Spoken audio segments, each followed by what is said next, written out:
Assalamualaikum warahmatullahi wabarakatuh. Podcast Mental Health di sini bicara tentang kesehatan mental.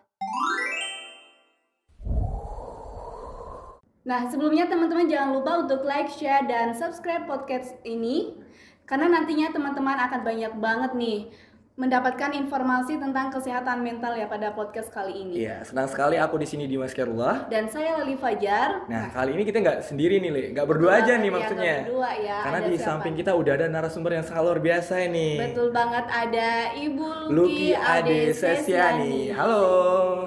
Beri tepuk tangan dong teman-teman buat Bu Lucky. Iya. Gimana ini Bu kabarnya pagi hari ini Bu? Iya, kabarnya baik sekali, alhamdulillah sehat dan semoga juga untuk teman-teman semua demikian juga. Alhamdulillah. Kayaknya Bu Lucky ini Li, orangnya sibuk banget. Wah, Jadi sibuk alhamdulillah banget, merasa senang banget menyempatkan bisa hadir di kami, podcast ya. kita gitu Li. Betul banget. Iya, dengan senang hati membantu teman-teman.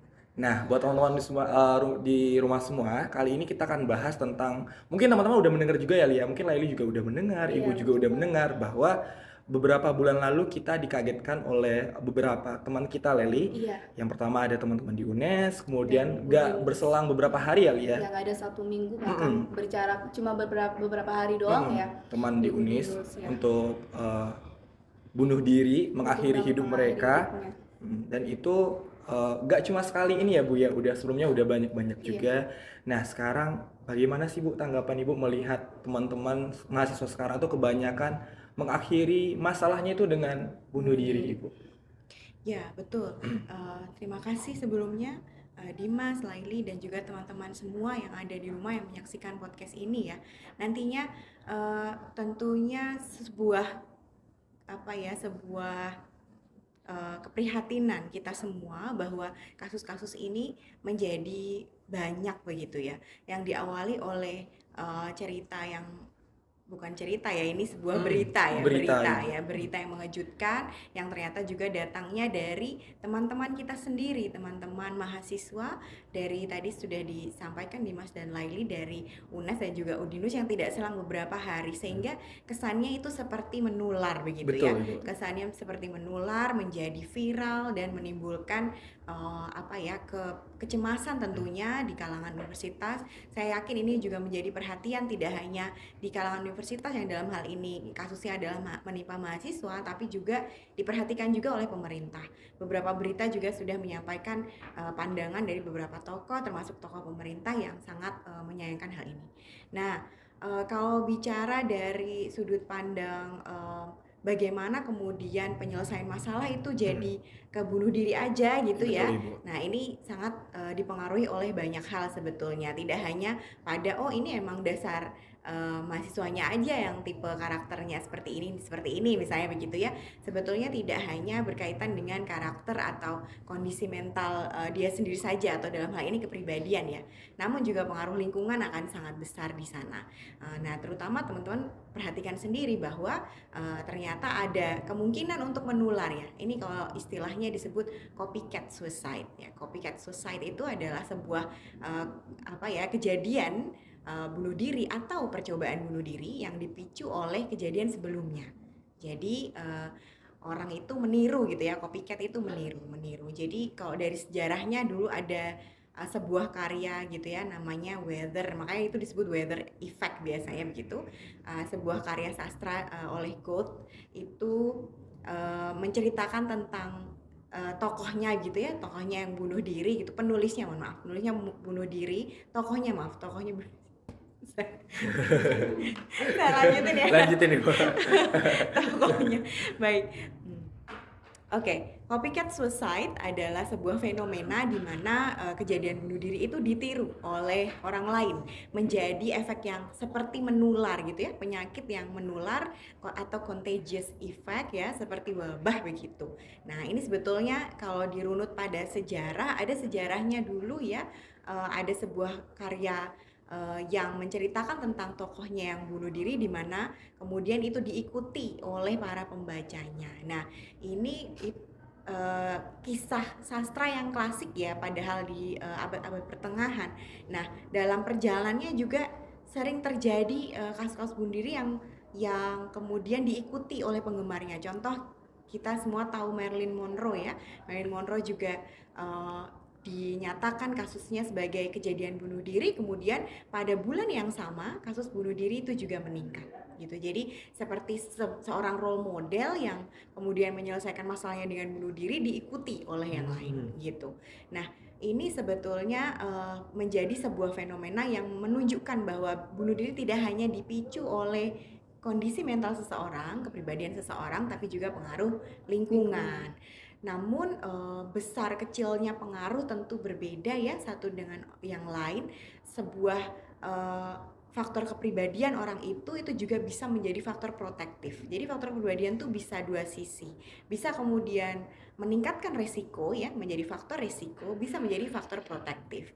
Kepribadian yang tangguh, kepribadian yang bisa menyelesaikan masalah dengan baik gitu ya, punya strategi coping atau penyelesaian masalah yang sehat, itu juga akan menurunkan risiko bunuh diri. Kira-kira seperti itu pengantarnya. Gitu ya teman-teman semuanya, tadi udah dibilang sama Lucky, nggak cuma dari dirinya sendiri gitu, tapi juga lingkungan juga lingkungan berpengaruh. sekitar ya. Nah, kita lihat di media sosial sekarang Iya, ini betul ya, banget ya. ketika kasusnya viral, pasti kamu mencuat juga nih tahu di nih. media sosial. Nah, ada beberapa komenan nih Bu, tanggapan dari netizen yang justru malah mengejutkan. Iya Bu, Seperti harusnya aku ikut, harus tunggu dulu gitu. banyak di TikTok Ibu kita temuin ketika membahas kasus bunuh diri itu, komen-komennya tuh yang bikin prihatin gitu loh, kayak Iya. harusnya aku ikut, tunggu aku dong, harusnya aku nyusul kamu gitu.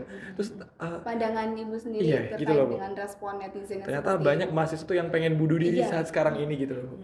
Oke, Dimas dan Laili ya, dan juga teman-teman semua. Kalau melihat pada kejadian itu ya, tadi saya sudah menyinggung juga Iya, dari benar, pada Ibu. pertanyaan sebelumnya bahwa memang bunuh diri itu bisa seperti mendatangkan efek atau menimbulkan efek contagious tadi ya, atau menular atau menjadi copycat suicide tadi.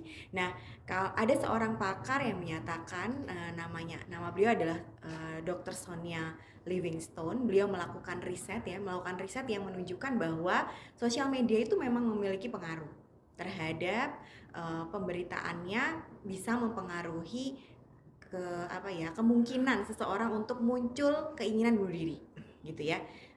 Tapi dalam risetnya Sonia Livingstone ini juga menemukan bahwa meskipun ada pengaruhnya, tapi itu tidak cukup untuk kemudian benar-benar membuat seseorang tuh benar-benar bunuh diri gitu. Nah, jadi kalau kemudian ada komen-komen seperti itu bahwa harusnya aku Ikut gitu. aku ikut menyusul gitu ya, kesannya miris juga ya, Miris, kayak Bu. kalau melihat banyaknya ribuan komen gitu yang menyampaikan itu kan berarti banyak orang yang berpikiran Betul ya. yang sama gitu ya. Nah, tapi kita perlu melihat bahwa ada sebuah tingkatan gitu ya, ada tingkatan, ada tahapan sampai akhirnya bunuh diri itu benar-benar menjadi sebuah aksi. Jadi pertama memang gagasan dulu atau idea, suicide idea atau suicide ideation gitu ya. Jadi sebuah gagasan bunuh diri, pemikiran bunuh diri, ide untuk bunuh diri. Semua orang bisa memiliki itu. Wajar sekali ya, ketika kita mungkin punya masalah atau sangat hampir putus asa gitu ya, bisa saja pemikiran itu muncul. Nah, maka idea of suicide ini dinyatakan sebagai sebuah kondisi yang wajar. Karena setiap orang bisa mengalami. Sifat pemikiran itu sendiri juga sangat luas, sangat umum gitu ya. Jadi dan mungkin sekali setiap orang tuh pernah punya pemikiran bunuh diri. Maka itu disebut wajar dan bisa diobati. Artinya bisa diatasi ya, karena sifatnya baru ide, baru gagasan, baru pemikiran. Jadi itu sifatnya wajar, karena wajar kemudian masih bisa diarahkan, masih bisa diperbaiki, masih bisa dicegah gitu ya. Karena setelah gagasan bisa jadi kemudian muncul kepada persiapan. Jadi mulai mempersiapkan strateginya gitu ya, bikin rencana, nanti aku caranya bunuh diri itu seperti apa. Nah, Udah ini di-planning mulai. ya. Nah, betul. Yang tadinya mulai gagasan, aku mau bunuh diri aja, ikutan. Ternyata jadi viral, ternyata jadi ngetren gitu ya. Itu idea. Kemudian mulai bikin rencana lah, itu berarti mulai serius ya, mulai serius. Nah, baru setelahnya kemudian ada percobaan dulu namanya. Committed suicide namanya ya. Percobaan bunuh diri itu kemudian tahap lanjutnya ya, setelah pemikiran dan juga perencanaan tadi.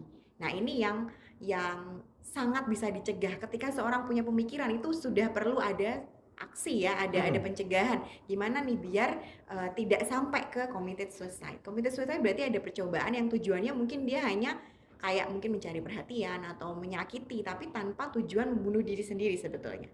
Jadi hanya percobaannya, kan sering percobaan itu kan bisa gagal, bisa berhasil gitu. Nah, tapi kemudian disebut percobaan ketika seorang itu memang tidak benar-benar berakhir nyawanya gitu ya, tidak benar-benar berakhir, tidak benar-benar meninggal gitu. Nah, itu disebut dengan percobaan bunuh diri. Nah, itu yang mungkin menjadi perlu jadi awareness teman-teman semua, dan juga kesadaran lingkungan tadi, karena tadi saya juga sampaikan bahwa tidak bisa lepas dari pengaruh lingkungan. Maka peran lingkungan sangat besar terutama untuk mencegah ini biar nggak sampai ke tahap berikutnya. Betul banget, Gitu. apalagi kan peran teman-teman ya, Iya. lingkungan sekitar Betul itu sekali. sangat mempengaruhi. Ya. Di dalam beberapa kasus yang kita dengar itu meninggalkan surat gitu Bu, dimana surat itu yang cukup miris juga isinya Bu, Ya. dimana di dalam surat itu dituliskan mereka tidak pengen mengakhiri hidupnya, tapi Betul. pengen mengakhiri masalahnya Masalahnya. gitu kata Bu. Betul. Terus sekarang juga banyak orang-orang yang pengen jadi apa ya Bu, good public speaker gitu loh, tapi nggak mau orang yang jadi good listener, pendengar yang baik tuh jarang banget ya Leia. Betul banget, iya. Bahkan kita curhat aja dibilang apa sih Malah gini-gini ya kayak Lia. adu nasib ya. Betul. Iya. Nah, itu dia. Ini menjadi perhatian juga ya, sebetulnya acara-acara seperti ini ya, baik podcast atau berita atau apapun yang sifatnya nanti dipublikasikan, harus mengandung unsur-unsur promotif ya, yang mengajak teman-teman untuk bisa meningkatkan awareness, kemudian juga untuk bisa berperan serta dalam pencegahan, dan terutama lagi berperan serta untuk lebih aktif ya, tidak hanya menjadi teman yang sifatnya itu ya udah teman jajan atau teman main yang cuman ikut kemana-kemana untuk kegiatan-kegiatan yang sifatnya netral, tapi juga bisa lebih masuk ke permasalahan atau ke kehidupan yang bersangkutan atas izin yang bersangkutan tentunya. Karena memang ada tipe-tipe orang yang memilih untuk tidak bercerita, memilih untuk memendam permasalahan Betul. sendiri. Ini kembali ke karakter, namun bukan berarti karakter-karakter ini tidak membutuhkan bantuan. Sebetulnya mereka butuh bantuan dalam hal atau kondisi yang memang sesuai untuk mereka. Dan bukan berarti orang-orang seperti ini tidak bisa didekati dan tidak bisa didorong untuk bercerita sebetulnya. Asalkan ada semangat kita tadi sebagai teman yang baik dan promosi terus gitu ya, kamu kalau ada apa-apa cerita ya, kamu kalau ada apa-apa cerita ya, betul ya, Bu. gitu. Jadi ada dorongan juga kita sendiri untuk peduli, jadi nggak meminta orangnya sendiri juga untuk setiap kali ada masalah cerita ke kita gitu, karena ada orang-orang yang tadi ya yang memilih untuk memendam sendiri. Nah, di sini saya mau merangkum ada 3 hal yang bisa menjadi warning ya, atau perhatian teman-teman semua untuk berperan dalam pencegahan bunuh diri. Pencegahan bunuh diri itu yang pertama kaitannya adalah dengan dukungan sosial. Jadi untuk pencegahan ya, faktor pencegahan yang utama adalah dukungan sosial. Dukungan sosial itu asalnya dari mana? Kalau seusia teman-teman, tentu dukungan sosial terbesar adalah dari teman sebayanya. Teman-teman ini circle-nya gitu ya, circle sosialnya ya, kumpulan sosialnya, lingkup pergaulannya, baik itu dalam komunitas atau dalam keseharian. Kadang orang punya banyak circle, kalau di kos dia sama siapa, Betul ya Pak. kalau di komunitas dia dengan siapa, di organisasi dia dengan siapa, di kuliah dia duduknya sebelahan siapa gitu ya. Jadi terkadang orang punya, orang-orang yang punya circle-circle ini ada yang memang mendalam gitu ya, secara sosial memang terlibat, akrab, sampai semuanya tahu gitu ya, temennya ini bestie banget gitu. Terbuka ya Bestie terbuka ceritanya. gitu. Ada yang tidak hanya permukaan ya, jadi dia tuh hanya social butterfly katanya teman-teman ya, jadi dia punya banyak teman di mana-mana tapi sebenarnya nggak deket-deket iya banget gitu ya, betul, Bu. nggak involve gitu ya, tidak terlalu mendalam gitu, ada yang demikian. Nah, sekali lagi bukan berarti kita tidak bisa meminta dia untuk benar-benar bercerita pada akhirnya ketika punya masalah. Nah, circle atau dukungan sosial ini tidak hanya ada ketika dia butuh teman buat nyari makan aja gitu ya, tapi juga ada ketika dia menunjukkan masalah yang berat. Teman-teman harus waspada ketika teman-teman kalian di sekitar kalian tiba-tiba berubah dari yang tadinya menyukai sesuatu menjadi tidak. tadinya dia seneng nongkrong kok dia tiba-tiba Sekarang nggak enggak mau ya, Bu, gitu ya? ya. Nah, Tanda tanya ya. itu tanda ya, bukan berarti tanda dia mau bunuh diri, belum tentu ya, tapi tanda bahwa dia punya masalah gitu. Nah, ini kepekaan ya, melatih kepekaan. Satu, kehilangan minat itu salah satu tanda orang yang menunjukkan kemungkinan atau kecenderungan dan menunjukkan risiko yang lebih tinggi untuk bunuh diri, karena biasanya diawali dengan depresi ya. Salah satu tandanya adalah itu, dia mulai menarik diri dari hal-hal yang dia sukai, apapun itu, entah lingkungan, pergaulan, entah hal yang disukai, hobinya gitu ya. Jadi dia berubah. Kemudian dia bisa jadi menyampaikan bahwa dia sulit tidur, tidak mau makan gitu ya, berkurang banyak minat terhadap hal-hal yang tadinya dia sukai, berkurang juga intensitasnya dalam berkomunikasi, emosinya juga menjadi lebih gloomy gitu ya, lebih sedih gitu, kayaknya murung, lebih banyak murung. Nah, ini teman-teman harus waspadai itu. Dan yang sangat fisikal mungkin ya, bukti fisik yang sangat bisa teman-teman lihat adalah tadi pernyataan-pernyataan di sosial media, konten-kontennya misalnya. Konten-kontennya sudah mulai Story-nya ya, Bu, ya udah gloomy sedih-sedih. tadi ya, hitam gitu ya, Sad. atau ada simbol-simbol Iya, yang tiba profilnya menunjukkan, nggak ada profil ya, Bu. ya betul, hitam gitu ya. Terus tiba-tiba juga menghilang. Nah, ini juga menghilang, tiba-tiba memutus hubungan komunikasi, baik itu melalui WA atau apapun, sulit dihubungi. Nah, ini menjadi perhatian untuk teman-teman. Itu tadi ya, satu faktor dukungan sosial sangat penting, dan yang terutama adalah meningkatkan kewaspadaan teman-teman ketika ada temannya yang demikian, gejala-gejalanya muncul. Kemudian yang kedua adalah akses. Akses itu ada dua. Akses kepada hal yang meningkatkan risiko bunuh dirinya, dan akses kepada hal yang memproteksi dia dari kemungkinan bunuh diri tadi. Faktor yang akses yang risiko ya, akses terhadap risiko adalah akses terhadap hal-hal yang berbahaya. Contoh misalnya benda tajam atau apapun itu ya. Jadi kalau dia mudah mengakses itu, pas dia lagi banyak masalah, terus tiba-tiba lewat dikit gitu dari logikanya gitu, dia bisa menggunakan itu untuk percobaan ya, paling tidak dalam tanda kutip. Jadi teman-teman juga kalau emang satu kos misalnya, coba dilihat juga di kamar kosnya, barangkali ada yang memungkinkan dia untuk Benda-benda tajam mengakses, ya, Bu, ya. mudah mengakses itu ya. Sama akses untuk, mohon maaf, obat-obatan ya, saat ini juga mungkin itu cara yang kurang, yang tidak terlalu terlihat, tidak dengan benda fisik yang terlihat sekali ya. Kalau Iya. obat kan sampai diminum dengan dioplos atau apa, sampai akhirnya menjadi hal yang kurang kurang menyenangkan gitu, akhirnya efeknya jadi bahaya.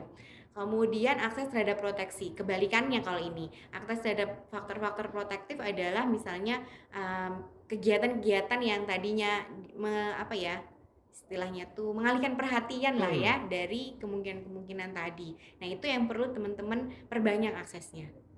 Jadi ajak dia untuk lebih terlibat ke orang lain, atau akses terhadap tempat-tempat yang umum. Ajaklah itu ke masjid ya, nggak mungkin dia kepikiran apa-apa Betul ya, Bu. gitu ya. Ini mohon maaf, saya mencontohkan tempat ibadah ya, sebenarnya bukan hanya tempat ibadah, tapi tempat yang umum, yang bisa diakses umum banyak orang. Itu tidak mungkin, kecil kemungkinannya dia kemudian terpikir dan melakukan sesuatu yang nekat gitu ya. Nah, pasti kalau sesuatu yang nekat ini biasanya orang ambil keputusan sendiri di tempat yang tersendiri, sepi. Misalnya tadi yang kasusnya di Mall Paragon, kan nggak di tengah-tengah mallnya, Bukan. gitu ya, tapi di tempat yang tersembunyi begitu. Nah, ini akses terhadap proteksi berarti malah justru memperbanyak di tempat yang umum, mengakses tempat-tempat yang tidak memungkinkan atau yang mudah mendapat pertolongan. Jadi kalau kayak gitu malah justru diajak, didekatkan dengan misalnya kantor polisi atau misalnya pos keamanan atau yang lain, yang sehingga ada langsung, ketika ada sesuatu langsung bisa ditolong gitu ya. Nah, itu seperti itu. Kemudian faktor tadi 3 ya, yang ketiga ya, faktor protektif yang ketiga adalah coping strateginya atau strategi pemecahan masalahnya.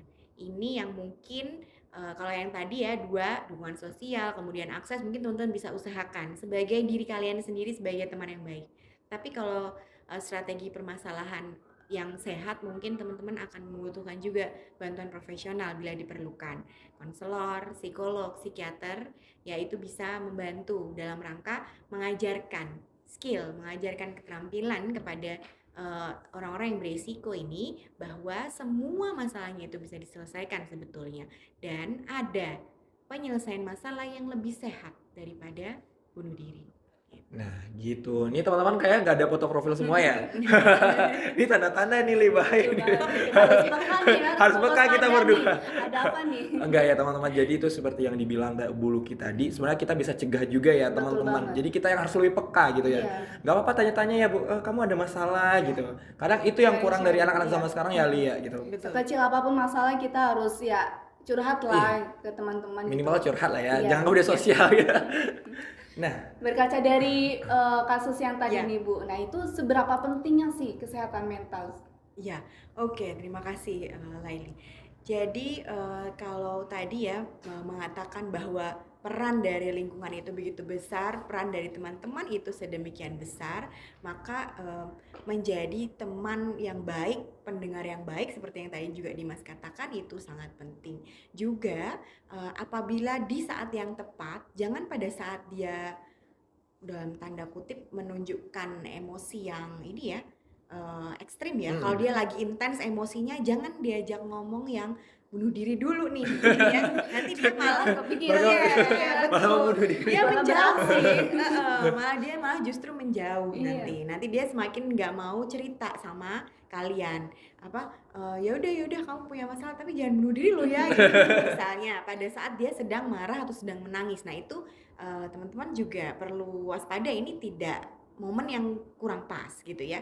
Tapi ketika dia betul-betul sedang siap mendengar obrolan gitu, aku tuh harus gimana misalnya gitu ya. Nah, itu bisa teman-teman mulai menyisipkan hal-hal yang positif, Ngasih menyisip solusi yang betul promotif ya, sifat-sifat yang promotif untuk mendorong dia menghindar atau mengatasi pemikiran-pemikiran yang tidak sehat tadi. Jadi ada hasil riset juga yang menyatakan bahwa cara kita menanyakan, ini riset dari UGM yang saya kutip ya, ketika kita menyatakan pertanyaan tentang bunuh diri itu kemudian tidak langsung membuat orang berpikiran bunuh diri. Jadi jangan takut ketika kamu tidak lagi berpikir untuk yang oh iya. menyakiti dirimu sendiri kan gitu Oh, ya, iya. misalnya itu enggak apa-apa gitu ya. Itu bukan hal yang kemudian wah jangan-jangan ketika ditanya gitu terus dia jadi kepikiran gitu kan, khawatirnya kadang ya. Tapi dalam dalam ini buku saku ya, sebenarnya buku panduan yang dibuat oleh Universitas Gadjah Mada. Di sana disebutkan bahwa cara tersebut boleh untuk dilakukan. Jadi bukan kemudian kita hindari cara itu karena takut malah justru memunculkan ide ya. Itu sebenarnya tetap sifatnya menunjukkan kepedulian kita. Bagaimana apa yang akan dia lakukan sebetulnya gitu ya. Nah, itu cara pengantar sebenarnya untuk tahu dia sebenarnya mikir apaan sih gitu ya. Apa yang dia sedang pikirkan begitu. Jadi hal-hal seperti itu boleh untuk disampaikan. Namun memang tidak pada saat tadi ya, momentumnya harus tepat begitu. Juga menyampaikan tentang keinginan-keinginan atau hal-hal yang sifatnya bunuh diri ini memang betul sensitif, tapi bukan berarti jadi ditutup-tutupi, jadi dihindari. Justru biar dia lebih terbuka, kita juga berani untuk mendorong dia untuk bercerita lebih lanjut gitu. Nah, ini kaitannya dengan kesehatan mental ya. Kaitannya dengan kesehatan mental berarti semua orang harus memiliki kepedulian tentang kesehatan mental itu. Betul. Ya. Jadi salah satu poinnya yang menunjukkan bahwa orang itu memiliki mental yang sehat adalah memiliki cara yang sehat untuk menyelesaikan masalahnya. Nah, cara yang sehat untuk menyelesaikan masalah itu jelas bukan bunuh diri. Ya, Bu. Banyak banget ya Bu kegiatan Ya, positif yang betul. mendukung ya. Betul sekali. Nah, gitu tuh teman-teman di rumah, seperti penyampaian yang udah dibilang Bu Luki, berarti kita tuh juga harus. Tapi gini Bu, kadang-kadang Dimas sama Laili mungkin teman-teman saya juga bingung nih Bu, kan kadang-kadang teman-teman yang udah berpikiran untuk bunuh diri, kadang-kadang kita mau nanya pun takut gitu loh Bu. ya. Seperti yang Bu bilang tadi, takut Barangkali, kepikiran gitu iya, loh, nanti malah beraksi malah bunuh diri kita gitu. tanyain malah nanti mau ke sana gitu. Iya. Itu ada caranya nggak sih Bu, biar mereka tuh mau cerita gitu loh Bu? Terbuka. Iya. Hmm. Iya, betul. Kemungkinannya memang bisa banyak hal ya, bisa kemudian dia langsung mau menceritakan gitu ya, sebenarnya aku juga nggak mau kepikiran bunuh diri kayak gini gitu ya, tapi kayaknya itu deh satu-satunya biar aku tenang misalnya gitu Iya, ya, atau yang lain. Ada yang kalau kayak gitu berarti dia udah mau ceritakan dan Iya mau kan terbuka enak ya. ya Bu ya. Betul. Ada yang malah memang merahasiakan kan. Aku emang tapi kamu jangan ngomong siapa-siapa loh ya, misalnya gitu ya. Ada yang bicara seperti itu. Nah, eh, kejadian bunuh diri itu memang harus declare dulu, harus disampaikan dulu baru kita tahu kan, karena sifatnya kan ide, sifatnya kan di dalam pikiran seseorang, kita nggak bisa kan baca pikiran orang, jadi justru ketika kita tahu, kita harus kasih tahu yang lain gitu, karena kita butuh apa namanya, circle, kita butuh bantuan untuk benar-benar mencegah ini jangan sampai kejadian gitu ya. Nah, beberapa hal yang juga ditekankan untuk yang ingin mencegah bunuh diri, yang sudah mulai diawali dengan pemikiran terus kita pengen nyegah teman kita biar nggak benar-benar melakukan itu, jangan sekali-kali menyebutkan soal sabar Oh, ya. jadi semuanya kan sekarang Bu, sabar, Hindari ya, sabar yang gitu. sabar ya. Sabar. Nah itu sebenarnya ini untuk bersemua masalah ya, mungkin ya nggak cuman yang mengarah ke kejadian bunuh diri, tapi sabar ini justru menunjukkan kalau kita tuh nggak memahami seberat apa masalahnya gitu. Level sabar setiap orang berbeda, itu sangat Betul, Ibu. subjektif gitu ya. Jadi hati-hati menyampaikan kata ini, kalau bisa dihindari, jangan bilang sabar. Diganti dengan saya mengerti kondisimu, saya berusaha mengerti. Saya memang tidak berada di posisimu, tapi saya berusaha mengerti. Atau malah pasti berat sekali ya gitu. Itu justru merefleksikan empati. Itu justru menunjukkan Lebih bahwa memahami ya, Bu. betul, menunjukkan keinginan kita memahami gitu ya. Jangan sabar. Sabar itu solusi kan. Sabar itu kan sebuah proses ya kan. Sebuah proses yang dilalui setelah berbagai hal, kemudian Betul, ya Ibu. udah deh sabar gitu kan. Sabar. Nah, nggak bisa kita ngasih itu ke orang gitu. Itu kayak langsung apa, udah deh stop, gak usah mikirin gitu. Ah itu perasaanmu aja, itu sama aja. Sama Belum aja apa-apa dengan udah disabarin. ya betul ya, satu jangan menggunakan kata sabar. Yang kedua, jangan juga sekali-kali menyebutkan bahwa bunuh diri itu adalah dosa. Ya, mohon maaf, ini memang betul kita tahu semua bahwa bunuh diri itu dosa yang besar Betul, sekali, Ibu. dosa paling besar, salah satu dosa yang paling besar. Namun itu tidak termasuk hal yang disarankan, karena juga itu seperti menggurui teman kalian, menggurui siapapun bahwa itu dosa, itu tidak baik dan seterusnya. Itu namanya kalian judgment ya, kalian memberi penilaian, kalian menggurui. Orang-orang yang menunjukkan sikap seperti itu biasanya tidak dimintai saran lagi gitu ya. Untuk orang yang sedang punya masalah, bukan itu yang mereka butuhkan. Jadi satu, jangan bilang sabar. Dua, jangan bilang nggak boleh loh ya, itu dosa. Itu kayak orang tua kan, orang Betul, tua Ibu. guru ngasih tahu orang yang di bawahnya begitu. Nah kita kan sifatnya setara kalau dengan Sebaya gitu ya Bu. betul. Jadi hal-hal seperti itu tidak disarankan gitu. Nah gitu teman-teman, yang pertama hindarin kalau sebisanya tuh jangan pakai kata sabar ya Lia. Ini kan kebanyakan ya Lia, Li sabar dong Li. Iya. Sabar, Kayak sabar. udah kayak jadi terbiasa gitu Iya. ya, sabar ya gitu. Terus jangan hindari teman-teman kata bunuh diri itu dosa ya Lia. Takutnya nanti kita menggurui dan malah Betul. teman-teman kita nggak paham pada posisi pada saat sekarang itu. Nah, menindaklanjuti pembahasan yang tadi nih Bu. Kan banyak sekali anak muda sama sekarang tuh yang nggak peduli akan kesehatan mental. Masalahnya tuh di situ. Jadi banyak Acuh tak acuh tak acuh kayak mahasiswa sekarang tuh, bahkan ada beberapa yang nggak tahu kesehatan mental itu apa gitu Bu kayak. Ya. Nah itu bagaimana tanggapan Ibu tentang banyak sekali mahasiswa yang nggak peduli akan kesehatan mental? Padahal seperti yang Ibu bilang kan kesehatan mental ini penting sekali banget. gitu ya Bu. Betul. Mungkin sebenarnya bukannya tidak peduli ya, tapi juga didorong atau dipicu oleh situasi atau kondisi di mana orang belum cukup pengetahuannya tentang kesehatan mental itu sendiri. Kesehatan mental sendiri teman-teman belum paham, apalagi manfaatnya gitu kan, Betul, apalagi tahu manfaatnya. Jadi mungkin sebenarnya bukan yang kayak nggak mau tahu gitu ya, tapi kayak belum tahu aja, belum tahu sehingga belum bisa bersikap peduli gitu karena kurang pengetahuan itu. Nah maka bagi siapapun yang memang memahami pentingnya gitu ya, yang tahu tujuannya itu untuk apa begitu, nah sebarkanlah informasi sebanyak-banyaknya. Awareness itu perlu diusahakan ya. Awareness memang kondisi pada diri seseorang sendiri, tapi tidak bisa dia lakukan sendiri. Mungkin akan membutuhkan peran serta orang lain. Nah, dalam hal ini seperti yang teman-teman lakukan di sini luar biasa ya, memberikan banyak ruang untuk menambah pengetahuan, ruang-ruang edukasi itu sangat baik, ruang diskusi terlebih lagi karena kalau kayak gini kan kita satu arah ya. Iya, Nanti selebihnya dilanjutkan dengan diskusi itu akan sangat baik. Nah sebetulnya kesehatan mental itu tidak jauh-jauh kok dari keseharian kita gitu ya. Hari atau saat di mana kita bisa melakukan segala sesuatu tanpa kecemasan yang berlebihan, kemudian menghasilkan eh, hasil usaha yang sesuai dengan yang kita usahakan, yang kemudian bisa kita syukuri, itu sudah cukup menyumbang kesehatan mental, ketenangan kita untuk bisa melanjutkan aktivitas-aktivitas berikutnya. Itu cerminan bahwa kita sehat mental. Kita bisa menjalani hari-hari, menjalankan peran dan fungsi kita dengan baik, efektif gitu ya. Tidak terlalu banyak cemas yang berlebihan untuk hal-hal yang sebenarnya mungkin belum tentu terjadi dan tidak masuk akal gitu ya. Kemudian bisa mengakses bantuan, misalnya kita mengalami kesulitan, kemudian kita bisa meminta bantuan, berhubungan baik dengan orang lain ya.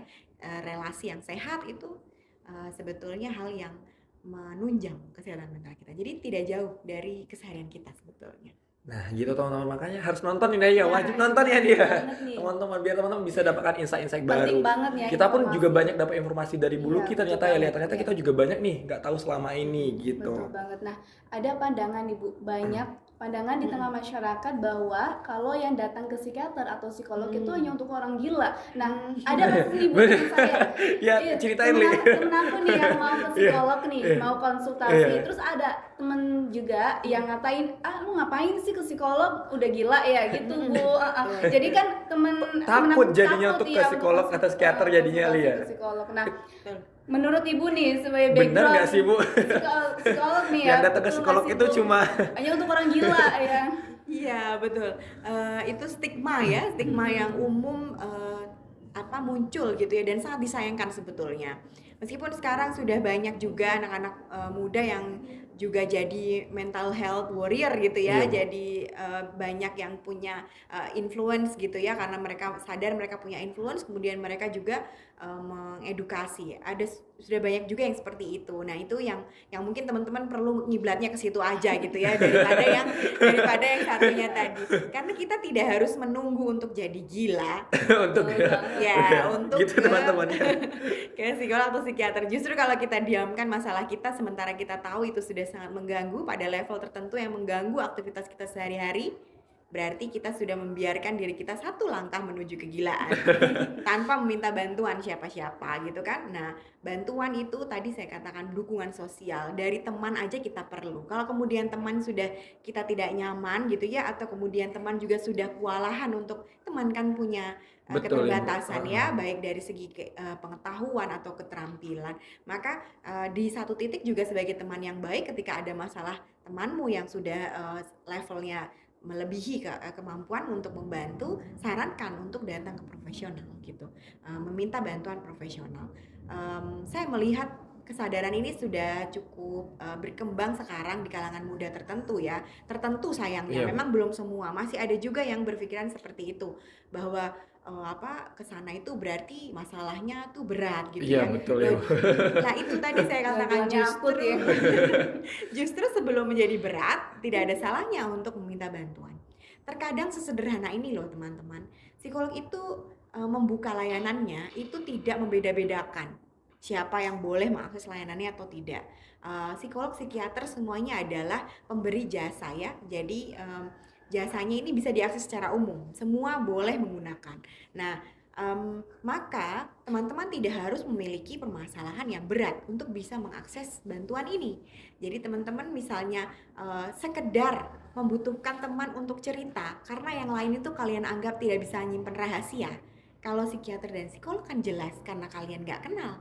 Buat apa mereka menyebarkan rahasia Betul ya, kalian, Bu. ibaratnya begitu. Satu itu, kedua mereka juga terikat dengan kode etik ya, sumpah profesi yang tidak memungkinkan, tidak boleh sama sekali ya melarang untuk bisa menyebarkan permasalahan klien gitu.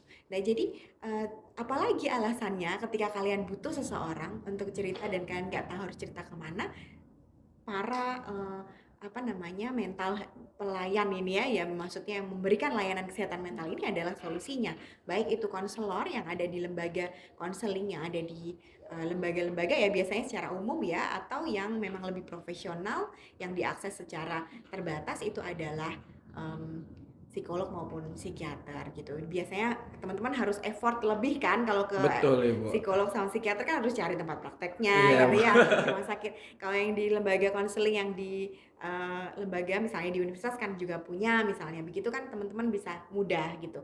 Sementara kalau psikolog dan psikiater satu selain tempatnya mungkin juga kalian harus akses dengan jarak yang cukup gitu juga butuh appointment biasanya. Oh, Betul. baru bisa dijadwalkan pada jam sekian misalnya begitu. Tapi itu tidak menghalangi teman-teman ya untuk bisa mengakses, silakan Betul gitu. banget. Jangan Jadi, menunggu. Iya, jangan sungkan Nah, ya gitu. kalau mau curhat atau Iya. mau konsultasi ya terkait Seperti yang dibilang Bu masalahnya. Ade tadi ya, sekecil apapun sebenarnya Betul banget. nggak harus Iya. nunggu gila dulu buat kesana gitu teman-teman. Jadi abaikan anggapan-anggapan itu. Betul. Kemudian nih Bu, Dimas pengen tahu sih Bu, kan di sini teman-teman mahasiswa semua mungkin yang nonton juga banyak teman-teman dari mahasiswa. Apa sih Bu yang kita bisa lakukan biar kita tuh aware terhadap kesehatan mental gitu loh Bu? Hal-hal sederhana apa gitu yang bisa kita lakukan? Ya, mungkin ini sebuah tips untuk diri kalian sendiri ya, karena sebetulnya prinsipnya teman-teman nggak akan bisa menularkan awareness tentang kesehatan mental, teman-teman nggak bisa ngajak orang lain untuk sehat mental sebelum kalian sendiri sehat, gitu kan? Kalian kan nggak mungkin nih Iya, harus bantu. sehat dulu kita Iya, ya, Bu. betul. Misalnya kalian mau bantu, ibaratnya kalau kita ibaratkan secara fisik, teman-teman kan nggak bisa bantu orang lain ketika kalian juga lagi lemas, lagi sakit kan gitu kan. Nah, sama dengan kesehatan mental. Kita tidak tidak bisa ngasih motivasi, ngasih support, ngasih dukungan kalau kita sendiri masih punya masalah atau masih belum menemukan cara yang tepat untuk meregulasi, mengatur diri, mengelola emosi atau apapun ya kaitannya dengan masalah kalian sendiri. Jadi kesehatan mental itu kunci utamanya ke diri kalian sendiri dulu gitu ya. Kesehatan mental diri sendiri dulu. Kesehatan mental diri sendiri salah satunya yang paling mudah kalian lakukan adalah dengan memiliki aturan untuk diri sendiri. Jadi istilahnya tuh regulasi diri. Regulasi diri itu kayak kalian tahu hari ini tuh mau ngapain.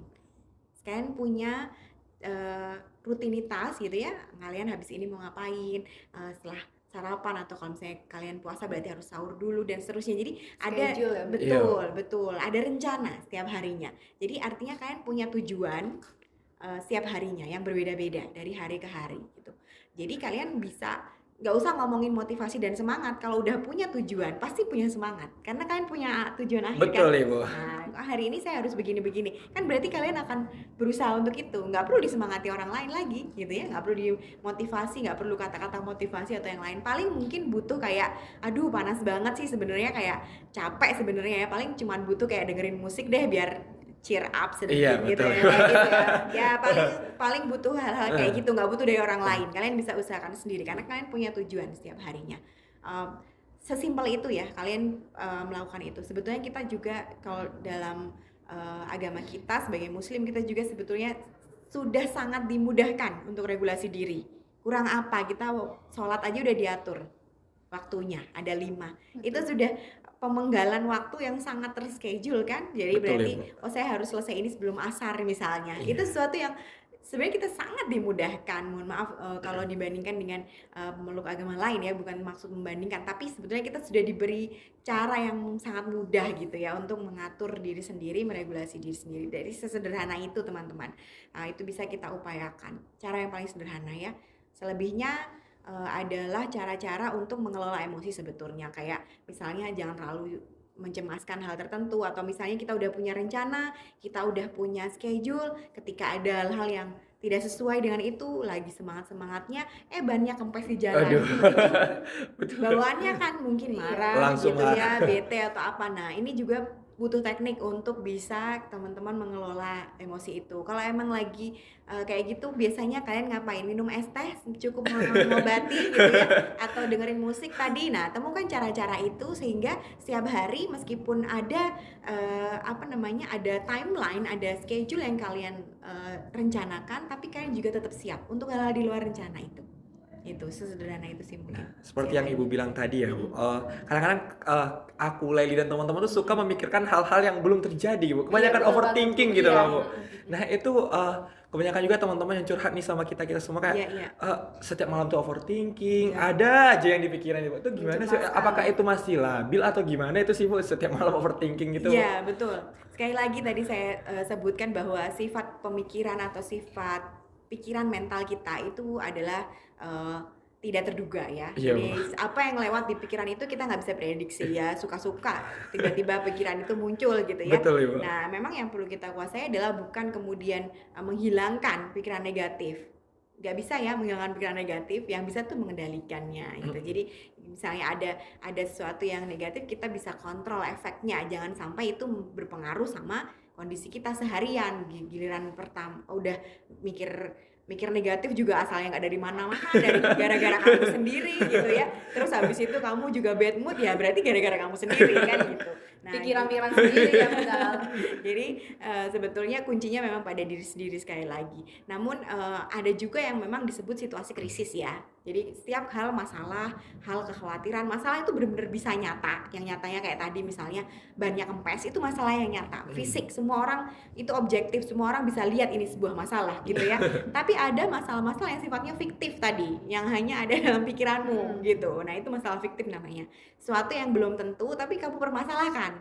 Nah, teman-teman juga perlu mengkategorisasikan ini ya, mana yang masalah yang fiktif, yang benar-benar bukan fiktif, maaf, masalah yang benar-benar fakta nyata di depanmu yang harus segera diatasi, mana yang belum tentu terjadi Betul, tapi Ibu. sudah kamu anggap sebagai masalah nyata Iya. itu gitu. Nah, teman-teman perlu mengelola ini. Jadi jangan kemudian diberi porsi kecemasan yang sama untuk sesuatu yang memang benar-benar nyata dan harus segera diatasi. Itu boleh kamu benar-benar effort, benar-benar mikirin banget, karena emang harus segera selesai Betul, Ibu. dan nyata di depan Anda. Tapi kalau belum, jangan dikasih porsi kecemasan yang sama, karena itu akan draining ya, menghabiskan energimu hanya untuk hal yang sebenarnya belum bisa diatasi, orang belum terjadi, mau ngatasi apa gitu ya.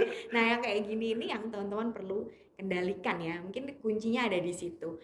Krisis itu adalah suatu kondisi di mana ada masalah yang kemudian menimbulkan sebuah ketegangan. Nah, itu namanya krisis. Kita tahu semua ada yang namanya quarter life crisis ya. Iya, Mungkin betul, teman-teman Ibu. krisis seperempat baya, karena bukan sebelum setengah baya, teman-teman baru seperempat ya. Jadi quarter life itu di usia-usia teman-teman ini, misalnya menuju 20-an bisa berlangsung sampai usia 30-an malah gitu. Karena banyak sekali hal-hal yang tadi belum berupa masalah yang nyata, tapi teman-teman sudah Memikirkan kecemasan. Betul, Ibu. kecemasan yang terlalu berlebihan untuk itu namanya krisis. Nah, kalau memang tidak diatasi, krisis yang kemudian berdampak pada kondisi emosional yang terus-menerus tidak stabil ini memang bisa memicu tadi, salah satunya bunuh diri juga ya, krisis yang tidak teratasi ini. Nah, gitu teman-teman. Jadi yang belum terjadi tuh nggak terlalu usah dipikirin aja. Iya, Jelas-jelas dibedain ada lah nih ya. ya, masa yang udah nyata nggak begitu amat dipikirin, tapi yang belum ini udah overthinking gitu Betul duluan banget. gitu. Nah, itu kan tadi sudah banyak banget nih informasi yang kita dapatin ya, Udah mulai banyak dari banget insight-insight pentingnya baru gitu. kesehatan mental, terus juga langkah-langkah yang harus dilakukan untuk mencegah hal tersebut. betul. Nah, untuk closing statementnya nih Bu, pesan untuk Teman-teman ya. atau Ibu punya motivasi buat teman-teman yang di luar sana yang lagi nonton nih Bu nantinya. Iya. Ya, betul. Terima kasih Laili dan Dimas, kesempatan yang luar biasa ada di sini, bukan hanya ketemu sama host yang luar biasa ya, luar biasa peduli juga dan up to date dengan informasi-informasi yang terkini terjadi pada teman-teman Gen Z katanya gitu ya Betul ya, Bu. sebutannya. Nah, saya juga senang sekali bisa ambil bagian dalam ini kampanye ya, kita sebutnya ini kampanye kesehatan mental, karena kesehatan mental itu memang perlu dipromosikan terus-menerus, perlu dikampanyekan terus-menerus, bukan karena ini penting saja, tapi juga karena belum banyak yang sadar ya, belum banyak yang tahu, belum banyak yang paham. Jadi perlu bisa ditambah pengetahuannya melalui media-media seperti ini. Jadi pesan saya untuk teman-teman semua, kalau katanya Gen Z itu generasi strawberry, generasi strawberry, generasi yang lembek, apa-apa mintanya ditolong, apa-apa mintanya dibantu, gitu. apa-apa maunya instan gitu ya. Dicoba mulai dari diri kalian sendiri, hapus stigma itu dari diri kalian gitu ya. Jadilah yang lebih tangguh ya. Jadi kalau sebelum teman-teman bisa berdaya mengatasi segala masalah, kunci sumber daya kekuatannya adalah pada diri kalian sendiri. Jadi kalau mau berbuat sesuatu, sebelum berbuat sesuatu pada orang lain, berbuat sesuatulah untuk diri kalian sendiri. Sebelum kalian menunjukkan perhatian kepada orang lain, beri perhatian sama diri sendiri, supaya sebelum kalian mencintai orang lain, cintai dulu diri sendiri. Jadi itu menjadi kunci untuk bisa menjadi pribadi yang lebih tangguh. Nah, gitu teman-teman. Tadi kita tuh nggak akan bisa untuk menasihati orang sebelum mental kita tuh sehat gitu. Iya, betul banget. Nah, terus Kenali itu- diri sendiri dulu. Kenali diri sendiri, cintai diri sendiri sebelum mencintai orang lain atau doi ya gitu ya. Iya. Bu. Nah, sebelum kita tutup teman-teman, kita ada kenang-kenangan yang mungkin bisa mengingatkan Bu Lucky dari sesuatu ini, Bu. Bisa dibawa teman-teman. Nah, kita buka aja. Mungkin Ibu pernah ingat dengan foto ini, Bu. Ini ada sedikit kenang-kenangan dari kita, Ibu. Terima Iya, Bu. terima kasih. Bisa diceritakan nggak, Bu? Ini fotonya pas apa? Soalnya kita ngambil dari Instagram Ibu ini. Iya, Bu. betul. Ini kebetulan pemberian dari mahasiswa saya ya. Ya. Mungkin dia termasuk yang mungkin mengambil inspirasi dari apa yang saya ajarkan. Ini salah satu quote yang saya sampaikan di kelas kebetulan. Kemudian dia ingat, dan ketika hari lulusnya Mbak Siti Hafidoh, ini namanya, angkatan 2015, seandainya menonton ya, mungkin saya masih ingat loh ya. Saya masih ingat sekali. Mbak Siti Hafidoh ini yang membuatkan, dan dia mengutip kalimat saya ketika yang saya sampaikan di kelas, kemudian dibuat animasi seperti ini. Dia juga memberikan ini kepada saya ketika hari kelulusannya gitu. Iya. Tiap manusia belajar dari manusia lainnya gitu. betul. Oke teman-teman semuanya, senang sekali bertemu dengan Ibu Lucky Adesesiani. Ibu, terima kasih banyak sudah meluangkan waktunya di kesibukan yang banyak sekali, udah mampir di sini. Iya. Sekali lagi kita mau ucapin terima kasih banyak Ibu. Sama-sama, dengan senang hati. Akhirnya aku Dimas Khairullah. Dan saya Leli Fajilitayati. Sampai jumpa di episode selanjutnya. Ya. Dadah. Assalamualaikum warahmatullahi wabarakatuh. Salam.